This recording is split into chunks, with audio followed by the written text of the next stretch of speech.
Have you ever wondered what it was like to witness your own death? We all know that life moves on despite loss. It has to. The world keeps spinning, family and friends grieve, move forward with their lives, albeit living with a small, empty hole where you once stood. But what if you were alive, clinging to life in the wilderness, but no one knew?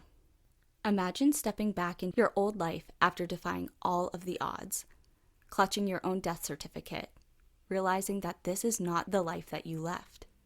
Things have changed, and even worse, your story of survival is questioned. For one man, lost in the Sierra Nevadas, battling against the elements of Kings Canyon National Park, he experienced just that. This is a story of betrayal, survival, love, heartbreak, victory and loss, suspicion and exoneration. This is a story of a tragic end and an even more incredible return to life. This is the story of Lieutenant David Steeves. Welcome to National Park After Dark.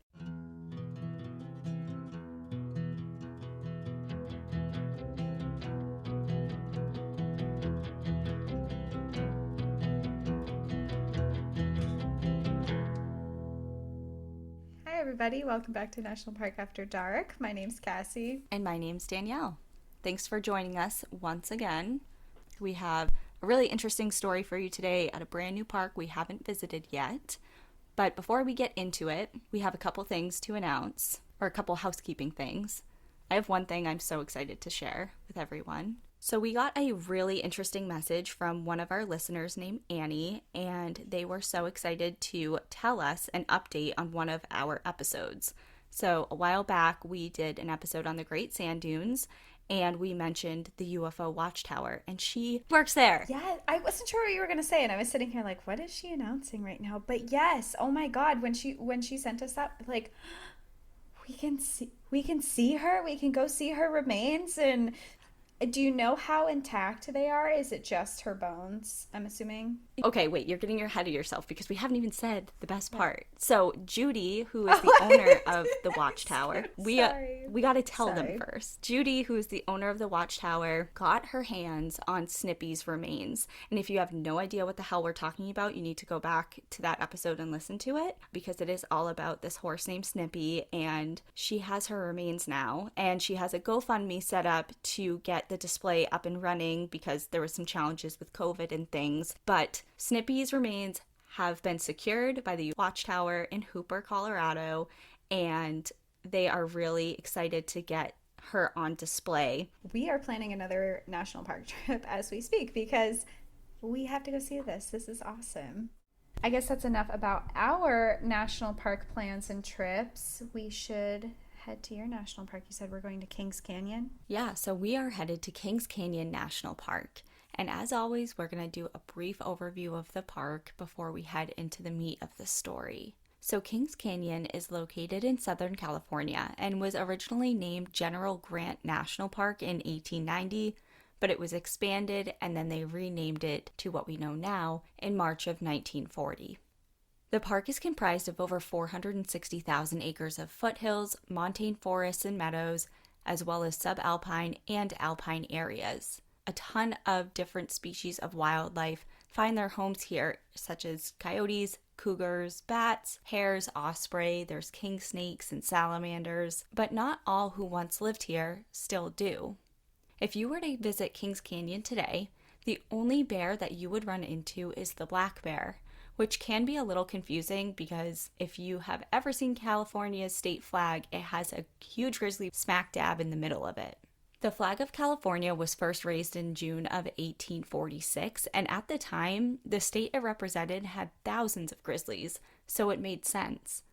But throughout the 1800s and into the early 1900s, grizzlies were systematically eradicated from the state. In 1924, there was a group of crew members working in the neighboring Sequoia National Park, and they reported seeing a mother grizzly and her cub, but the sighting was isolated and it was unconfirmed. They couldn't prove that those bears were actually grizzlies. They were never seen again. So in 1924, the grizzly was declared extinct from the state, which is a huge bummer. But there is an upside. There is another species that's making a comeback into this park, the Sierra Nevada bighorn sheep. In March of 2014, a total of 14 of these animals were translocated from the Inyo National Forest to remote areas of Sequoia National Park. Since then, they have migrated throughout the region and into areas of both Sequoia as well as Kings Canyon. Since then, they have migrated throughout the region, and a total of 11 herds now occupy areas in and between Sequoia and Kings Canyon National Parks, making them the only park mammal listed as federally endangered under the Endangered Species Act here in Kings Canyon. And I know I just mentioned Sequoia National Park a lot, but the parks are so close together. There's only actually a handful of miles that separate the two, so they're very closely related. And a lot of people think of sequoia trees in Sequoia National Park, but Kings Canyon has them too. The park actually has Redwood Canyon, which is the largest remaining grove of sequoia trees in the entire world. And something else cool about the park is that the combined PCT and John Muir Trail traverses the entire length of the park from north to south, even though Kings Canyon is covered in snow a majority of the entire year. Kings Canyon is expansive and mostly comprised of rugged wilderness, far from visitor facilities and roads, and it is here that our story takes place. The morning of May 9th, 1957 was hazy and gray when Lieutenant David Steeves took off from Oakland's Municipal Airport. He sat comfortably in the cockpit of his Lockheed T-33 Shooting Star, preparing for takeoff. He went down his checklist, ensuring important details were not missed. Fuel gauges, checked. Instruments and radios, checked and set. Seatbelt and harness, fastened. Parking brake, off. Cleared and ready for takeoff, he eased the throttle forward and accelerated as the brakes were released, racing down the runway and propelling up, straight into the California sky. The control operator watched him soar away and jotted down the time, 10:43 a.m. Steeves had nearly 1,000 hours of flight time under his belt over the previous 2 years since he got his pilot's wings, and he had traveled this flight route before. The flight plan was to leave Oakland, head over Fresno, across the California and Arizona border, and into Luke Air Force Base in Phoenix, where he would refuel before the final leg of his journey that would take him to Craig Air Force Base, his home station in Selma, Alabama. Above the clouds, he left the hazy, gray world behind. Now he was riding over a blanket that draped over the Sierra Nevadas, a 400-mile-long mountain range running primarily through California. The range consists of over 24,000 square miles of wilderness, including General Sherman, the largest tree in the world by volume, Lake Tahoe, the largest alpine lake in North America, Mount Whitney, the highest point in the lower 48 states, and 3 national parks, Yosemite, Sequoia, and Kings Canyon. Gazing down and admiring the glimpses of the ice-covered rocks came a flash of harsh reality. "Don't let the beauty fool you," he may have said to himself, as David remembered just how dangerous of a place these mountains could be. Just a few months earlier, a fellow pilot from his home base went missing. Lieutenant Glenn Sutton had been declared dead after disappearing into the Sierras, although no trace of him or his plane was ever found. Less than 30 minutes after takeoff, he radioed Fresno to report his position above the city. Moments later, it happened. A boom, then darkness, then smoke. He had passed out and came to again. Head spinning and ears buzzing, he took in what he had missed. Something had exploded inside of his jet, and smoke billowed through the cockpit. He wasn't quite sure how long he had been out, but he was still in the air, and still alive. He attempted to correct the plane that was headed back down towards the clouds. He eased back on the stick, and when the plane didn't correct, he knew what he had to do. He shut his eyes tight, locked his seat harness, raised his right armrest, and squeezed the trigger. He was shot out of the cockpit and quickly pulled the D-ring of his parachute. Thankfully, it released, and he was jolted as it quickly unfolded in the air. But instead of floating through the clouds, he was falling, faster and harder than he had expected. Looking up at the orange and white segments of his parachute, his heart fell. There were long rips running through the length of his chute. The Earth was quickly approaching, and the space between him and the Sierras was rapidly shrinking. With little time to think, and even less opportunity to avoid the inevitable, he braced himself. David landed hard, right on rock projecting from the side of a peak. His legs felt numb, but he could move them, and he reached to unclip the harness. He assessed his situation, and it wasn't looking good. He had no idea where he was, or where his plane went. Below him, a few hundred feet, was a snow-filled basin, and above him was his torn parachute, caught on a rocky outcropping. Reaching for it was dangerous. He was unsure of his footing, injured to some degree, and one wrong step would send him plummeting down the side of the mountain. But this was one of the only pieces of gear he had, so with calculated steps, he made his way up to the tattered pieces and snagged them. Getting back to his original spot, he bundled it up along with his harness and what remained of his seat and backpack. Looking up at the sun, he guessed the time to be around noon. His goal was to reach the basin before dark, as it appeared there was some sort of shelter in the form of some toppled trees and large rocks. The incline was so steep and snowy, he couldn't simply walk down it, especially with the injuries he sustained to his legs. He took the bundle of gear and heaved it down the mountain towards the basin, where it tumbled a few hundred feet before resting where the mountain started to flatten out. David turned around so he was facing the mountain and began to dig his hands and feet into makeshift footholds and slowly started to make a descent. Hours passed before he reached his gear, but he was finally at a spot that he could walk the rest of the way to the basin, instead of the agonizingly slow pace creeping down using the footholds. Plus, his hands were going numb.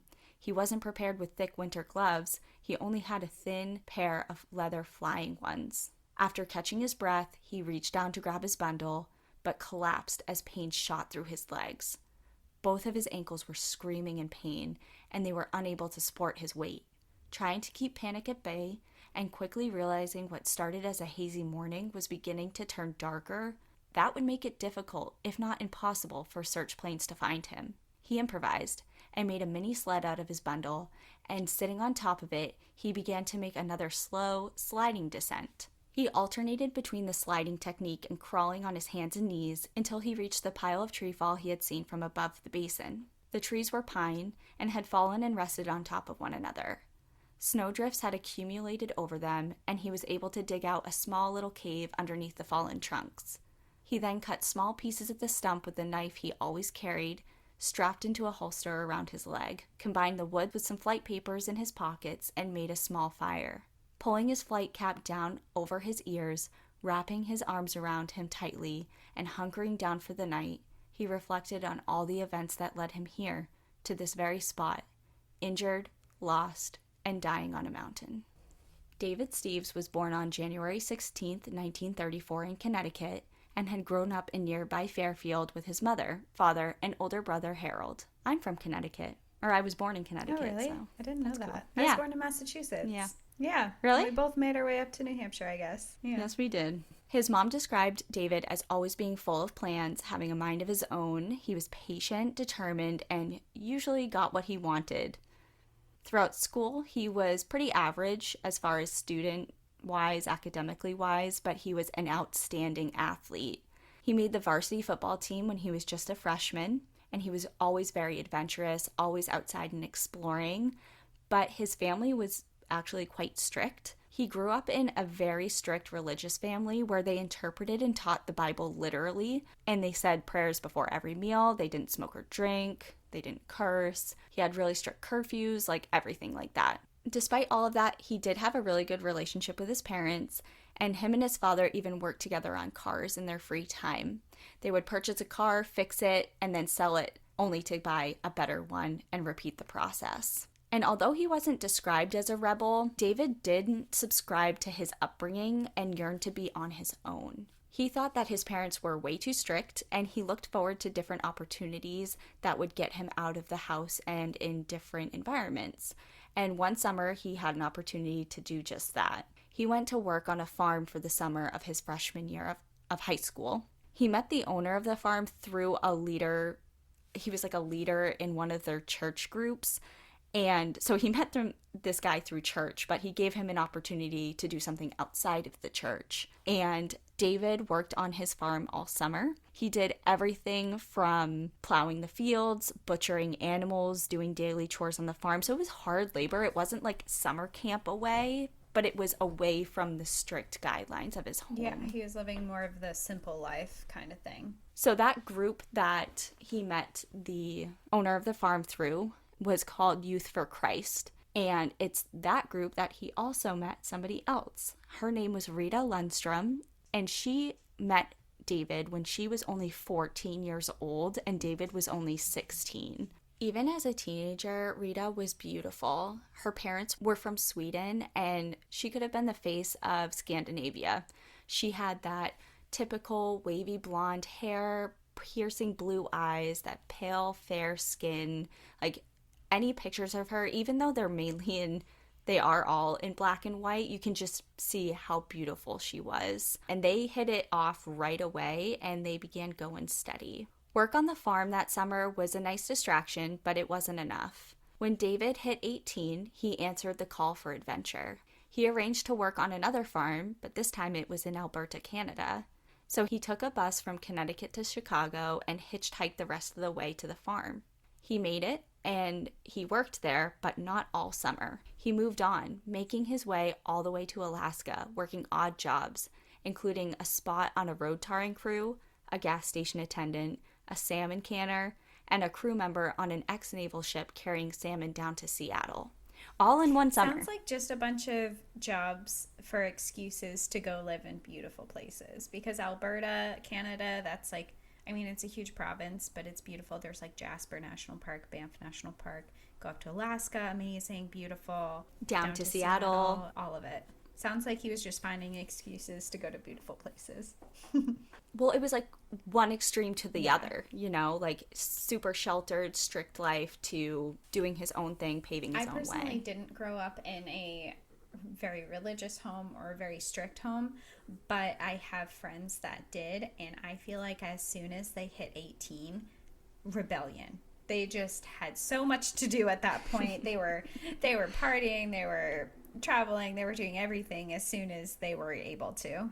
I've seen it happen as well, and so it's nice to have a nice balance when you're growing up. You definitely need rules and guidelines and restrictions, but if you go too far that way, I think as soon as the leash is unclipped, it's all over. But for David, he was still only a teenager. He was only 18, but physically, like I mentioned before, he was an extremely outstanding athlete, and he physically mirrored that. So people described him like he looked like a full-grown man, like not a teenager.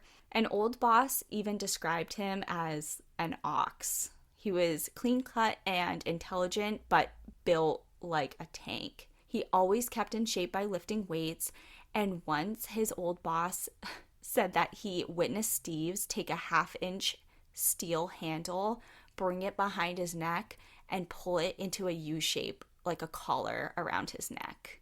Oh.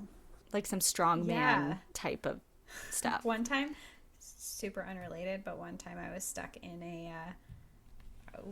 I was in a Jeep with someone, and we got stuck in the snow, and the guy I was with was so strong, he literally picked up the entire front end of the Jeep and pushed it. And I remember sitting in the car. I was in the car too. And I was just like, what is happening right now? So, sir, are you the Hulk? like, what's happening? Am I safe? That's crazy. Yeah, that's wild. So after he had this awesome summer, one for the books, he headed home. And that fall, he began taking private flying lessons. He arranged to start while his parents were on vacation, so he was very sneaky about it. And by the time they got back, he had already gotten a lot of hours under his belt and kind of like snuck in the fact like, hey, I've already done this and I'm already kind of really enjoying it and I'm good at it, so I'm going to keep doing it. And they weren't psyched about it, but they also allowed him to keep going with it. In the fall of 1953, Steeves was 19. His girlfriend, Rita, enrolled in school to become a dental hygienist in Connecticut while he entered the Norwich Military University in Vermont. Sorry, That's what? right next to me. The Norwich it's University? super close to me. I actually went down there once because we were looking at a place to rent, and I hated it there. It was... I Okay, hated the well, town, but it's a really small town and they had nothing to do there. And I looked at Al and I was like, we're not living here. There's no way. But that's really funny because that's within half an hour of me. he liked it there. And like I said, him and his girlfriend got engaged during Christmas. Classic. And shortly after their engagement, Steeves applied and was accepted into the Air Force's Aviation Cadet Program. And after over a year of training, he earned his pilot's wings and was commissioned as a second lieutenant in the Air Force Reserves. At the ripe old age of 21 and 19, David and Rita got married and were sent to Webb Air Force Base in Texas. And it was here that Rita found out that she was pregnant. She was sure it was a girl, while David was convinced that it was a boy. This went on the entire pregnancy, and not really in like a joking, fun way that we kind of think of now, like, oh, I think it's a girl, it's a boy, let's have a gender reveal party. Like, that was not it. David insisted over and over that he was having a boy. But when Rita gave birth in March of 1956, it was a girl who they named Lisa. David was horrible to Rita about it. He walked into the hospital room and stared at Rita with tears rolling down his face. He himself even later said, "I can't explain how I felt. I know it was childish, cruel, and stupid even, but inside me, I blamed Rita for having a girl." What's wrong with And Rita girls? and her, yeah, David? I What don't, the yeah. fuck? I would be so upset if I Well, gave birth to a child and they didn't love it because it was a girl and they resented me because made a girl. yeah, Rita was really upset, like truly upset. And she knew that he was going to be upset just based on during the pregnancy how insistent he was on it, but she didn't know how hard he was going to take it. And she did describe that even before he came into the hospital room for the first time, she was scared because she knew he was going to be disappointed. And after the whole thing, it happened when he came in, he was crying and all that. She sat in her room all night holding her baby and cried. And she was quoted as saying all of the joy of having her was gone. That's really sad and upsetting. Yeah, it's not great. Within the first few weeks of his daughter's birth, he opened a small car polishing business. He put it in Rita's name to avoid trouble on the base and spent all of his free time there. He was actively avoiding his family and became very solitary. He was drinking more and would even avoid offers from friends to go out and get together. The business was successful at first and it provided extra money for his family, but it started to fail and he sold it within a year. It was then that, with all the sudden free time opened up, he took opportunities to take flight to the Hamilton Air Force Base near San Francisco, where he began an affair. He eventually told his wife, down to the details of the other woman's name and what she looked like, and Rita was absolutely heartbroken. She had been left alone with a newborn baby. She felt like David was always angry with her for having a girl, and he was always gone. So to learn that he had been seeing another woman just totally destroyed her. You're really not selling me on David. I feel so bad for her. David did say that he would end it. Like, he came forward with saying, like, I don't think that Rita would have ever truly known unless David did tell her, because this is the 50s, there's no social media, they're states away. Like, I don't think she would have ever known. Yeah. But he did come clean and tell her about it. And he said, okay, I'm going to end this. I will tell her. Just let me do it. And Rita said, okay. And she did find drafts of letters to the other woman saying as such. Like, he drafted some letters to her saying that he was ending the affair with her. Okay. But did he send them? Well, these were just drafts of letters that she found. I would be FBI investing. I'd be like, give me this woman's address. I'm going to her house. Ugh, David. David. All I can think about is Schitt's Creek. Ew, David. I haven't watched it. Have you listened? Someone call 911 on Cassie. You've never seen Schitt's Creek? Like a episode. I'm wildly upset, and we can't even get on a tangent about this because we have to finish the story, but we're going to talk later. Okay, it's fine. You can watch it later, but anyways. Okay, so back to David and Rita. So things were starting to look up for them, and in the Christmas time of 1956, David was promoted to first lieutenant, and he accepted a transfer to Craig Air Force Base and was granted a vacation between his two assignments. So they decided to take the time to spend together, drive home to Connecticut with their daughter, have some time off before he got reassigned. And during that trip, they became close again, and they bought a house trailer to renovate together. And David assured Rita that his affair was over and done with during this trip. I'm suspicious. Well, you should be. David went on to instructor school where he passed, and a few months later, his flying ability was questioned by one of his students. And that resulted in him being dismissed as an instructor, and he was reassigned to the maintenance crew. So there was some trouble going on over there. But back at home, things were looking up. David became really interested in doing things with his family. He loved spending time with his daughter and showed a really sincere interest in fixing up the trailer with Rita. But once again, things took a turn. For 3 months while they were finishing the trailer, Rita said that David brought up the other woman constantly, and he admitted to seeing her recently while he was on a work trip, and he said he needed more time to get over her. And Rita even said her name was a common word around the trailer. David would sit and talk about her, and I'd often encourage him. I wanted to know what she was like and what she had that I lacked. That's so upsetting and sad because he's talking about her so much to his wife. I need time to get over my mistress. Okay, that's awful to say to your wife, but also you're making her feel like she has to compare to another person. And I feel this on such a deep level because I have so many similarities with this woman and an ex as well, because I dated a man in the military and he did some similar stuff and similar things when I'm just like, I'm so like pro Rita right now. I'm like, oh my God, Rita, like, let me comfort you. Like, yeah. I'm so sorry. Rita, we like Rita. Rita's good people. So she did go through, obviously, a horrific, like, imagine. And again, I feel like we say this all the time. I feel like it's a phrase we say a lot, but it was a different time because it truly was. It was the 50s. You're a housewife. She's very reliant on David. And even though she's gone to school and she wants to be a dental hygienist, she is not making enough money to support herself and her daughter. She can't just peace out. You know, things are different back then. Well, she has a family, and I mean, it's hard if you really care about someone and they're making you feel less than. If it's hard to leave that situation because you don't feel like you are going to find someone better. Yeah.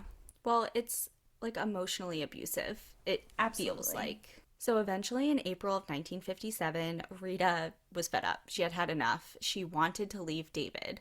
But when she told him she was done, he was wildly upset. So here we go with the emotional abuse cycle. Like, he's the one that's doing the wrong to her. And when she's like, okay, I'm done, now he's upset. And in the heat of the discussion, David admitted he hadn't told the other woman it was over at all. He thought that simply writing her a letter to end things was too cruel. What about your wife, dude? I know. I literally wrote in parentheses, bro, what? Yeah.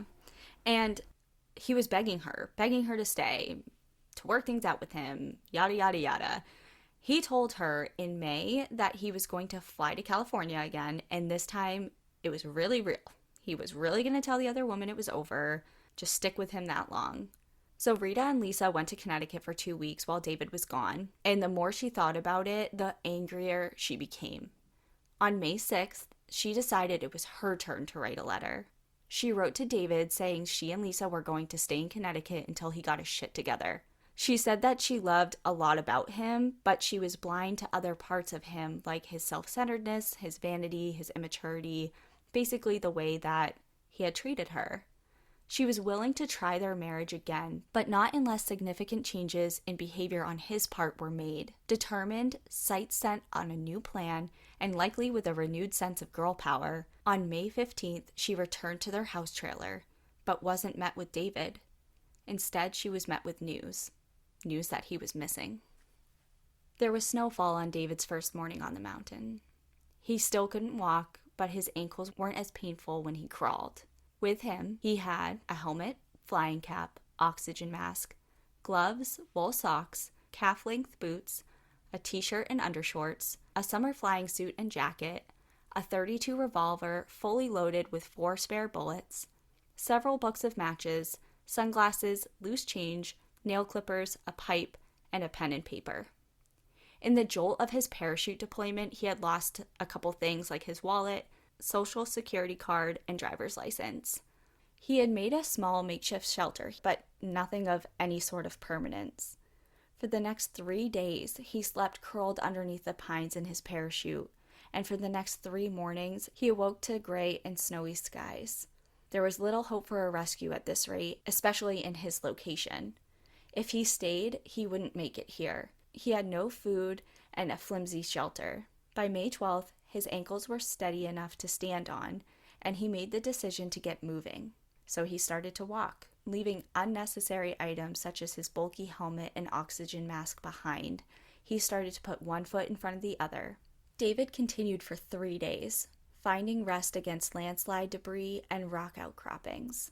He flip-flopped from being soaked from the snow and cold at night to dry and warm and sweating in the sun while walking during the day. Finally, a sign. Literally.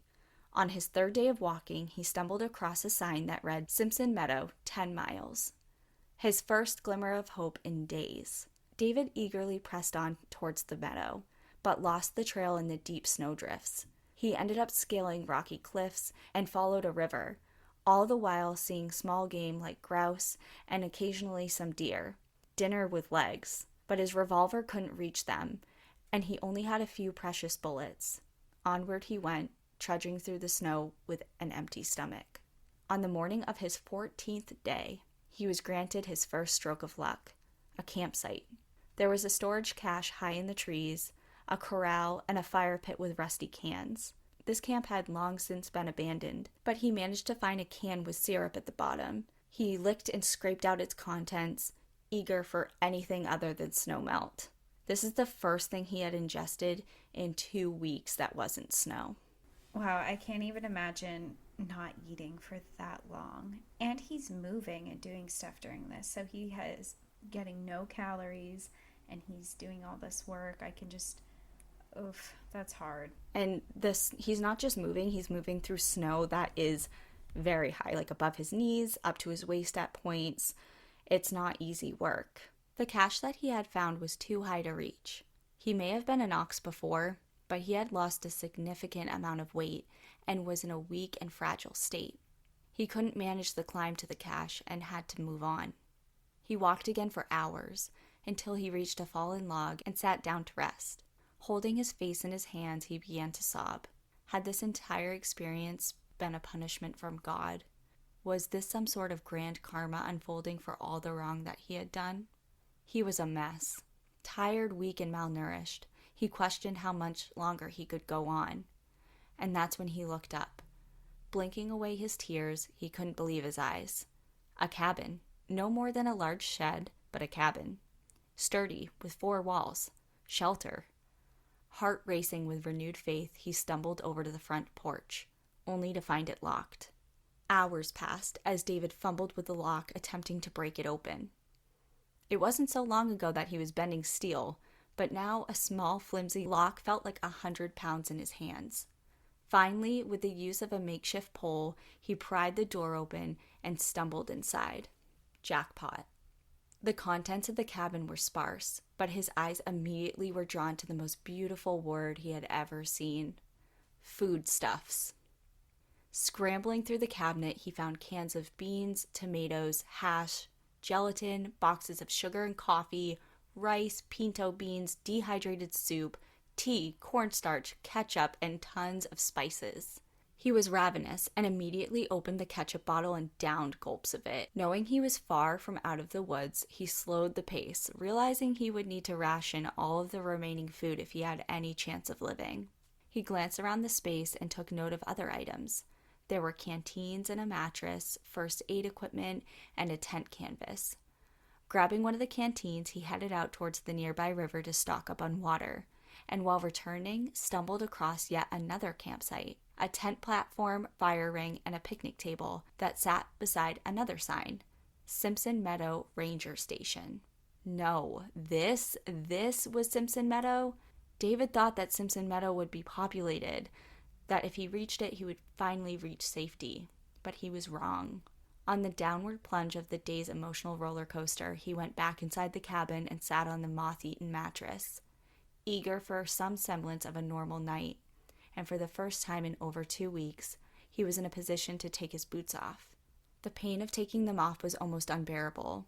As they came off, he screamed in agony. To his horror, as soon as they were off his feet, he saw his skin. It was blue and orange and was swelling. Fast. The swelling continued from his feet to halfway up his knees and was painful to the touch. He managed to lift them onto the mattress, used the tent canvas as a makeshift bedsheet, and passed out. Should have kept the boots on. Yeah, he should have, but he didn't. He managed to get them back on, but can you imagine? Oof. That same day, May 12th, Rita was awaiting the arrival of David's family. She was shocked and grieving. Even if she had been planning on leaving him, she was still willing to repair the marriage, and she did love David. She had confided with another military wife named Phyllis, and had previously told her of all their marital problems. That day, while Rita was breaking down about David, Phyllis did the best to console her friend, but she also pointed out something very important. Maybe it wasn't such a terrible thing that David went missing. She said Rita was still young, and that this could be her opportunity for an entire new and happy life. What a friend. I'm like, oh damn, What Phyllis. a friend, Phyllis. She's like, you know what? He kind of sucked. Like, maybe this is a good out. You get his money. He's gone. It's been less than a week since he went missing. She's like, you know what? Screw him. You don't need him. Like, okay, damn Phyllis. Damn Phyllis. David's parents and brother arrived on base, and together they worried for David. Then a letter came from the woman in California. Rita said, I couldn't read it, so Phyllis did, thinking if it showed David had broken off the affair that I should know about it. But it was clear from the letter that he hadn't. Rita told David's family of the situation, and soon after, she turned from grief-stricken to numb. David's parents remarked at how controlled she seemed to be, but Rita was bitter. She was dazed and drained of all her emotion. The Steeves stayed for a week, waiting on word about their son, but none came, and they left for their home in Connecticut. And after 19 days, David was declared dead. At the end of the month, Rita left Selma and went home to Connecticut to live with her family, and in June, she enrolled back into school. She had worked as a dental hygienist, but had new dreams of obtaining a psychology degree. As the months passed, she adjusted to her new life and began to feel happy again after the years of a difficult marriage and months grieving it. But back in time and back in the cabin, David laid on that mattress for days.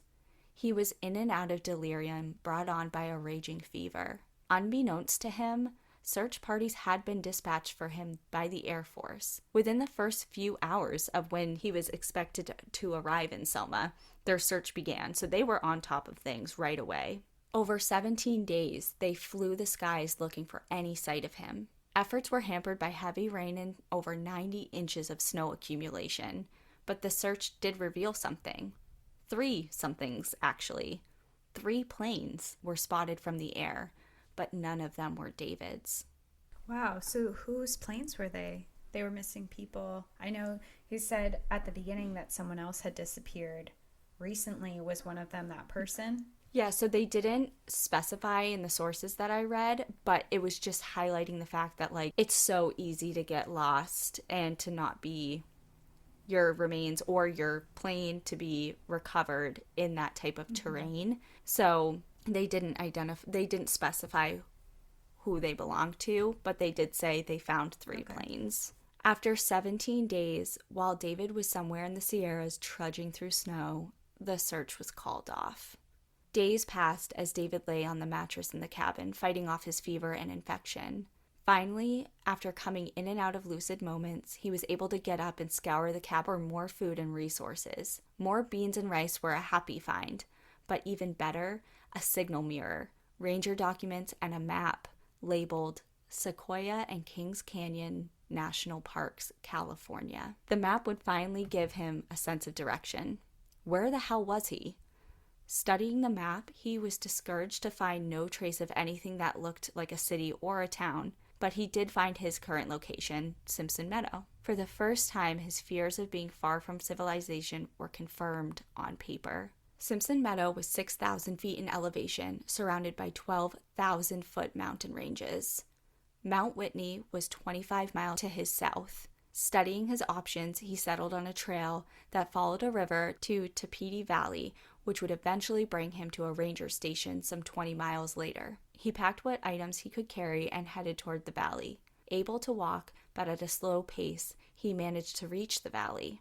Sheer rock faces lay ahead of him as the trail came to a seemingly dead end. He spent the next couple of days there, wading through freezing rivers, attempting to climb the sheer rocks, and to find another trail, all without success. Emotionally and physically drained, he returned to Simpson Meadow. He spent another 6 days in the cabin before attempting another trail that he found on the map. Again, he set out with only his gear that he could carry, only to lose the trail again in waist-high snow. Again, back to Simpson Meadow, and this time he stayed put. Rummaging through the paperwork in the cabin, he read that in the previous years, trail crews had not reached that cabin until mid-June to early July. Counting back his days, which now seemed to have all blended together, he realized that it was June 7th. Best case scenario, he had to make it here 2 more weeks, and in worst case scenario, a whole another month. Time to get crafty. His spices, sugar, and beans were starting to dwindle, and he could feel his hip bones protruding from his pants. David got lucky again, though, when he found 2 small rusted fishing hooks. He fashioned a rod using hooks and some thread from the cabin and went fishing in the river nearby. He was successful at first and eagerly gutted and cleaned the many trout he managed to catch. But as the days wore on and his catches dwindled, he cut less and less away from the fish and ended up eating everything from their eyes to their gills to their brains. You gotta do what you gotta do, I guess. If he was going to make it, it was becoming clear that he needed bigger game. His gun was no good for distance shooting, but he had yet another stroke of luck. He remembered the cache at the other campsite that he had stumbled upon before, and now that he had regained some of his strength from when he originally passed by it, he set out to climb it in hopes of creating a deer stand. While on his way, he stumbled across an old salt lick, notched within a log with deer prints scattered around the surrounding snow. And another idea dawned upon him: a trap. He spent all day rigging an intricate trap that held his cocked revolver to aim just above the salt block, which would be triggered by a series of weights that would put pressure on the thread attached to the gun that would set off the trigger. Crafty. Very crafty, yes. And 2 days later, he had success. A young buck had fell victim to the revolver. Finally, a sense of security washed over David as he hauled the animal back to camp, cooked some of the meat, and processed, packaged, and stored the rest. He knew he had to ration, but the satiating venison was way too tempting, and in just 5 days, he ate over half of that deer. Day by day passed, and once again, David found himself in a routine. Attempting to fish, but always nervous of losing his only 2 hooks. Setting and resetting the deer trap, as he would often find it set with fresh blood near it, but no animal. So it would clip an animal, but wouldn't kill it. He would forage for dandelions, snakes, and strawberries. He set up signs alerting to his situation around the meadow in the off chance that someone was passing by. And as time drudged on, he felt himself getting weaker and weaker, physically but also mentally. He was talking to himself more and more. He found himself praying and thinking of his family, and that all brought him to tears. He questioned his life and how he lived it up until this point. He thought of Rita, how badly he had treated her, and of course his mind was ever clouded with thoughts of food. Food that was not coming. He was down to 1 fish a day, if he was lucky, and no more deer at all. He had to make a drastic decision if he was going to make it, and that was setting the forest on fire. He needed someone to notice him. Wow. California is the place to have a fire, too, I guess. I know. Well, he was really torn about this decision. He recognized the dangers. First and foremost, it would scare away the potential game in the area that he was relying on for food. And secondly, he was planning on setting it across the river from his camp, but if it raged out of control, it could easily jump and destroy the only resources and shelter that he had. And then the last thing he thought about was the National Park Service. He was concerned about people. Like if they sent in firefighters to combat this fire that he set, and then someone potentially died or got injured, he would feel really guilty about that. Yeah, that's absolutely a concern, especially if it does rage out of control and you are sending people in. I mean, he's in a very desperate situation, so I can see why this would be a thought, but there's definitely a lot of downsides to this decision. He weighed the pros and cons, but like you said, he's in a desperate situation. He has no other options, so he went for it. He set 4 different blazes and watched them for 3 days as they raged on. And then he heard the sweet, familiar sound of a plane. He grabbed his signal mirror and flashed it at the plane, waving his arms and shouting, desperation in his cracking voice. But the sounds grew fainter, and the plane disappeared. Well, the thing with small fires, if they were small, a lot of times if they're away from anybody, there's no one around. I guess it's in a national park, but if it's far away from people, they'll just let them die out on their own, or they'll just have a plane fly by, they'll drop some water on it if they're small enough, and then we'll just let it die out as long as it's not interrupting or has any threat towards people. So if he's really far out there, then I guess, or it could have been a scouting plane. I don't know. You're going to tell me, but I'm just thinking of possibilities. Well, there's actually no more information on that. It was just like the plane came and went, and that's it. There was no other follow-up in regards to that. A scouting plane to see what was happening with the fires. Right. So days wore on, and it was clear that nothing was going to come of that. So his plan changed again. He needed to hike out. It had been far too long with no signs of anyone making their way to the meadows. He spent the next few days stocking up on berries, fish, and flowers for his trek, and he decided to go to a place called Cedar Grove. That was his destination. He made the decision in his mind that this was it. He had to make it this time. There was no other option. He climbed mountains some 10,000 feet, wandered down hills and trails. He rock scrambled, waded through streams, and the remaining snow, some of which was still over his knees at times, even though we're now in June. A day later, he reached Daughtry Meadow and saw a trail sign pointing to Cedar Grove. He pushed to an area called Tent Meadow, and according to the map that he brought with him, at his current rate of travel, he was sure that he could make it to Cedar Grove within a day or so. He felt really accomplished, and he sat down on a log to pick at some of the strawberries that he had packed away in an old coffee can. Reflecting on his accident, his journey, and all that he had overcome, David was grateful. In his mind, he was granted an opportunity, a chance to come close to death, reflect on all the wrongs in his life, and then a blessing of getting to live a better life after the ordeal was over. If only he could make it. One more day, he thought, I can do this. And then it happened. Seemingly from the heavens, a feminine angelic voice. Hello there. A woman on horseback stared down at David. A shadow of the ox that he once was, a skeleton with skin and loose-fitting clothes. She and her other companions, also on horseback, approached him on the log. He jumped up. Am I glad to see you? I have been here almost 60 days. Have you got any food? His first thought is like, please feed me. I need food. That's all I want. Yeah, he's desperate. One of the men dismounted his horse and introduced himself as Albert Ade, a guide from Squaw Valley, California. He was with his wife and another couple, and he explained that they were always the first ones to come and open the trail in the summer, and David poured out his story. They decided to make camp on the trail with the promise to take David to Cedar Grove Ranger Station the following day. That night, David ate everything in sight. Against the advice from his rescuers, but David couldn't help it. He was walking the line of starvation for the last 2 months, and he ate everything in sight. Steak, chocolate, oranges, cupcakes, raisins, bread, peanut butter, potatoes. He wolfed it all down, and he told his stories in bits and pieces between the bites to his new stunned friends. As promised, the next morning, Abe brought him to the ranger station where once again he told his story. The ranger was skeptical but allowed him to use the phone. He called his mother and spoke at length. He was back from the dead. Where was Rita? He begged to speak with her. Sensing the reluctancy in his mother's voice worried him.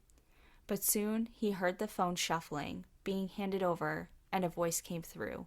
"Rita," said David, "do you still love me?" I feel like he's like, well, I'm back. I can emotionally fuck my wife again. Well, to him, he just had this life-changing experience. He's reflecting on all of the wrongs that he did. He's having But to her, she's like, he's gone. He's been abusing me for so long. And then his first thing she hears is, do you still love me? I'm back. right. And that is where her problem was. She had a problem with that. So thousands of miles away, Rita's world was spinning. She had just worked so hard on starting a new life. She was healing from a broken marriage, a presumed death of a spouse, and was creating a new world for herself and her daughter. "I don't know, David. I don't think I can come back," she answered. David seemed adamant that things were different. Not long after the call, word of David's heroic comeback was national news. Phone calls poured in from everywhere. He was a celebrity, a legend. After speaking with a close friend, Rita came to a sombering realization. If she failed to play the part of a loving wife, her reputation would be ruined. No one would understand if she didn't support David and welcome him back home with open arms, because no one knew what had happened before. While Rita processed her new upside-down world, David was dealing with a whole new world as well. The Rangers, who at first were skeptical of his story, became convinced by his detailed account, especially his intimate knowledge of the area and the map that he had. Over the next few days, he was transported to the hospital in Merced, California. He had lost nearly 50 pounds. Wow. His ankles were still swollen, and he needed to recover.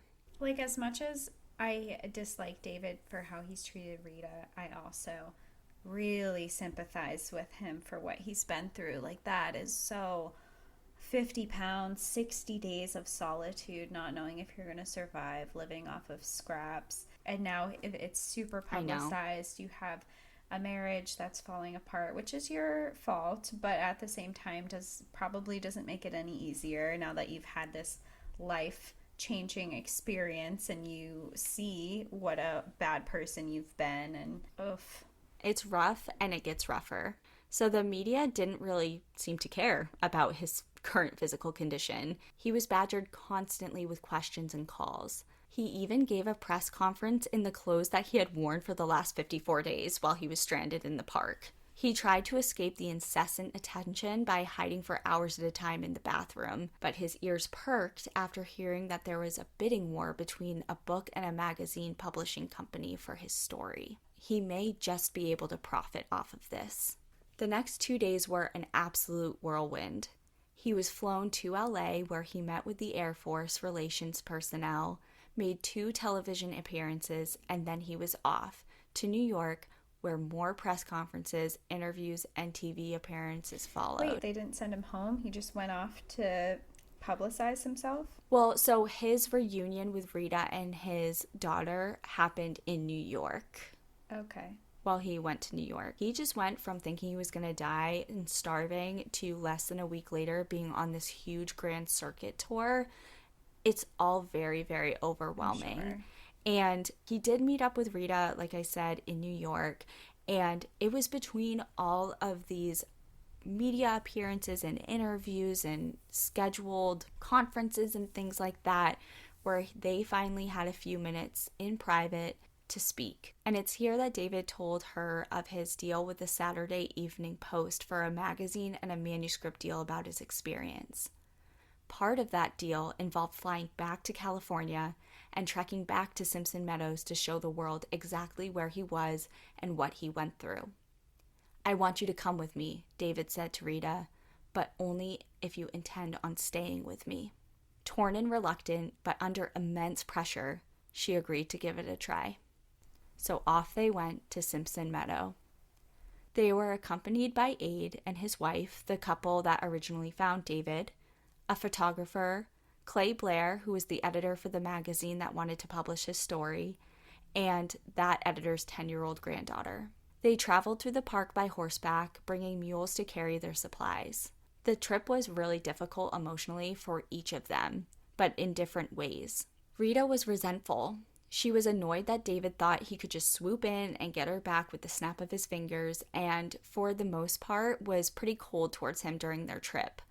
And from David's perspective, he had just been granted this second chance at life and a second shot at their marriage. He was excited to show her what he had been through, and he was really bitter when she showed a lack of interest. But there was also another snag in this trip. While at the ranger station, they questioned him about his knowledge of that forest fire, and he denied being part of it because he was afraid of the backlash. Even though later on he did finally admit that it was him, he originally denied it. I can understand that, especially in California. And like you said, the things that were going on in his head of the risk of people being injured and damage to the national park. And I can see how you wouldn't necessarily want to be like, yeah, that was me. Right. The trip only worsened after they returned from their trek to the meadow. At the hotel in Fresno, David had the brilliant idea to invite the other woman from San Francisco for dinner. Wait, did his wife know? Yes, so they talked about it and they agreed. I mean, obviously Rita wasn't thrilled, but this was kind of like his way of mending things. There's even a direct quote that I have here, and this quote, as well as the other ones that I said earlier in the episode, and most of this information actually came from an article by William Peters for the Red Book magazine, and it's titled The Survival of Lieutenant Steeves. And it's an amazing 11-page article. I'll link it in our show notes as always, under our resources if you want a more in-depth look at the story, as well as the other resources I used, but this is where that quote came from, and here it is. I was desperate. I saw all my struggles to survive as futile unless I could somehow make Rita love me again. I couldn't understand her attitude. Everything had been fine between us almost a month before I left for Oakland on that last trip. She had known I intended on ending the affair. So that's his point of view, that he But he didn't thought end it. that... Right, well, there's two problems. A, he didn't end it. And B, things weren't fine because we know what Rita's perspective is now. So he doesn't seem to understand what her problem is. So he's like, all right, well, maybe if I just get the two of them together, they'll understand and everything will be fine. But it did not go that way. Surprise, surprise. For Rita, it was pretty much torture. She had nothing to say, and the dinner served as the final nail in the coffin for her. It was over. And that was just the first blow of what was to come. After 2 weeks in Fresno, David and Rita traveled back to Connecticut but stayed in different homes. On August 6th, David received a letter from the post terminating the story deal, along with the $10,000 payment that he was expected to receive for his story. Why? So the letter cited substantial discrepancies and inconsistencies between the facts developed by Clay Blair, so that publisher that went on that trek with them back to Simpson Meadows, and as originally relayed by David. Okay.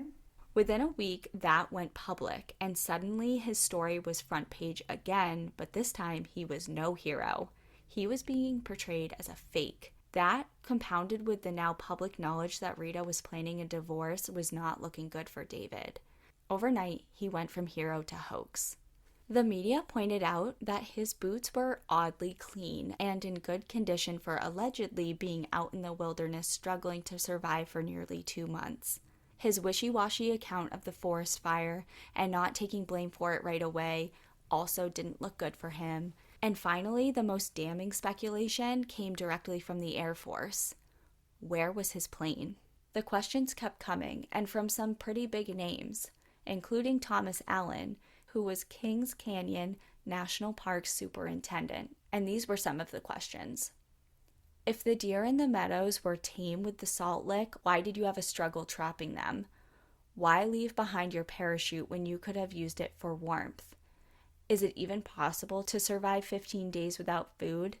Why were a full box of matches found left behind at your initial shelter?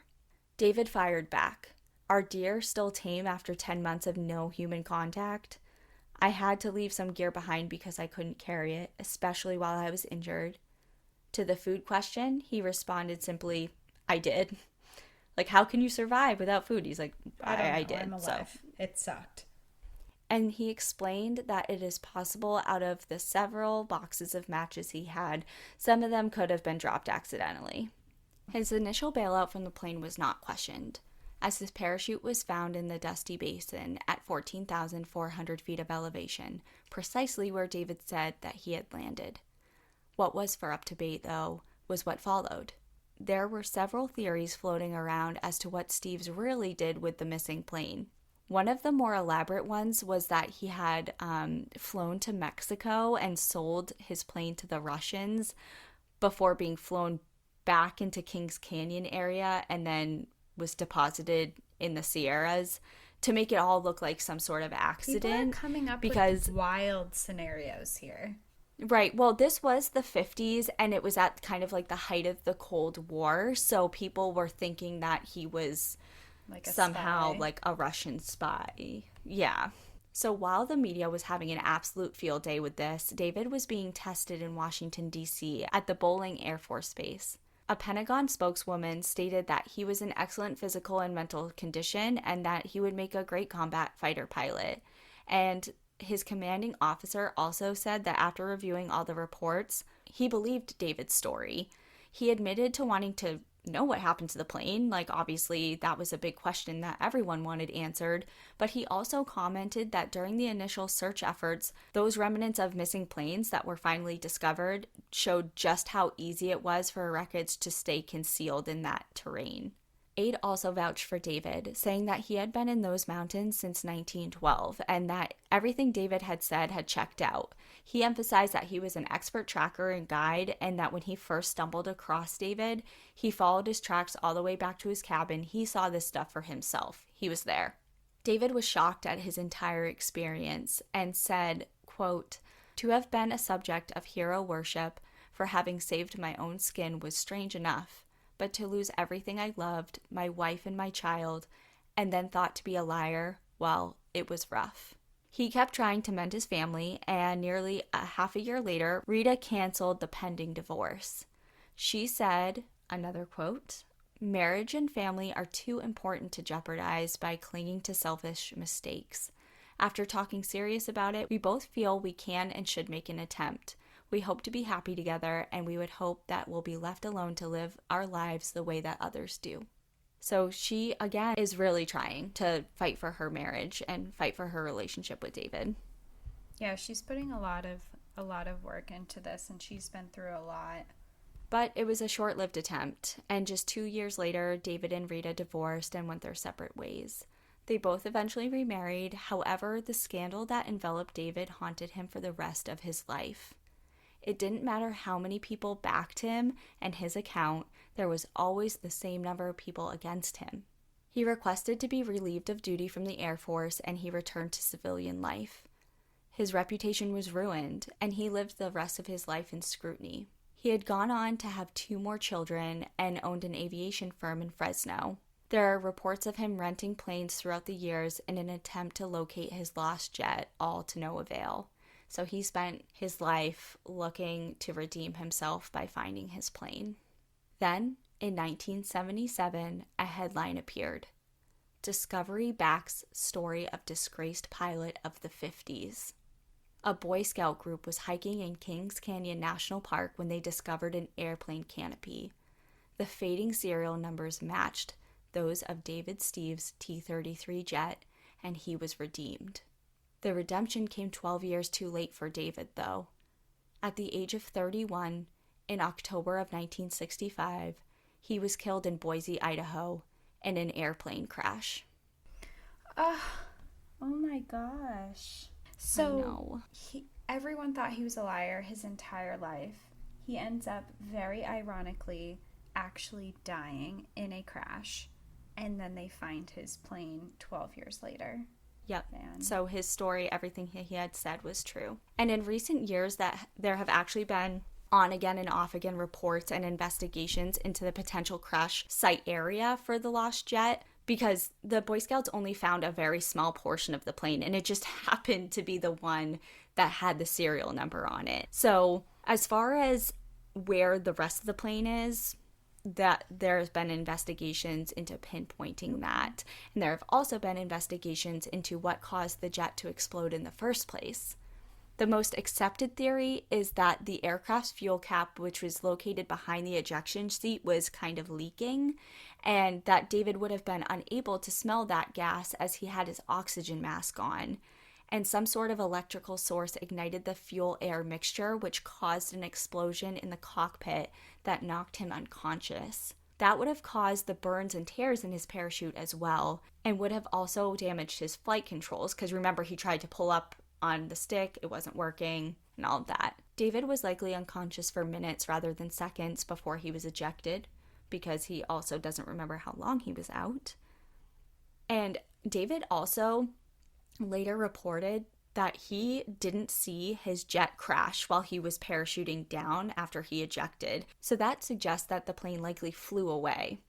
According to the flight paths previously set and taking into account the likely alterations due to the explosion, it obviously probably threw some things off.